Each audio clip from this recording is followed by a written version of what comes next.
My name is Stephen Chukumba. My pronouns are he, him, and his, and I'm the proud father of a trans son, Hobbs, who also uses he, him pronouns.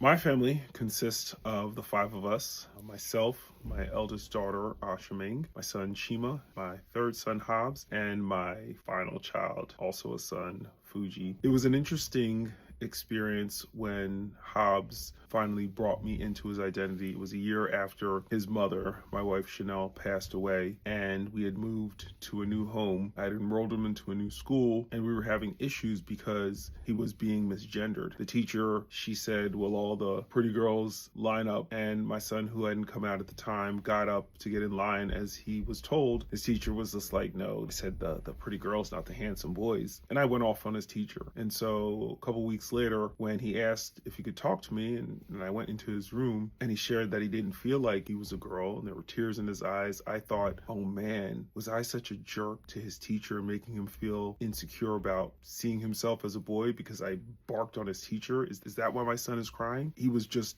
happy to have been able to let go of that burden. I accepted it immediately, of course. I didn't have any questions about what he was telling me, whether it was true, whether it was a phrase. I was just like, my child is sharing the most vulnerable part of himself with me, and it literally changed my life.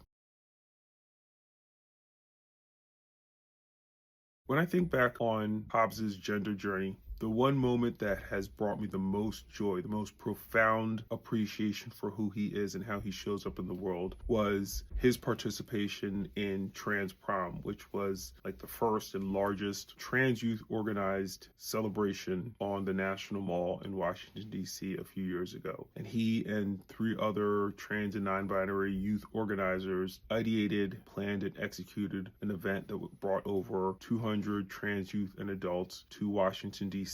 in what I can only describe as a joyful celebration of trans pride.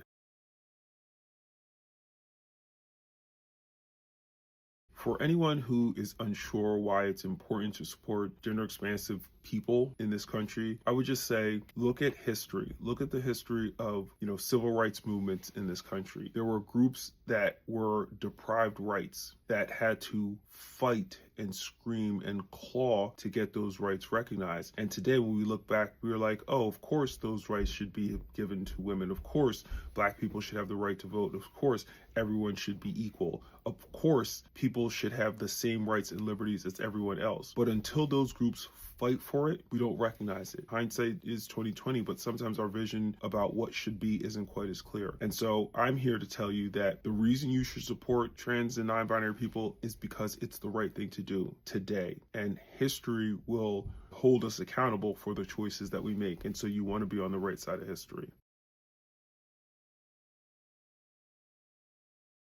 For all youth who don't have supportive fathers or caregivers in their lives, know this. I see you, I love you, I support you, and there are countless other fathers and caregivers just like me who want to offer safe spaces for people like you. And so know that no matter what the world may hold against you, that we hold you close, near, and dear in our hearts.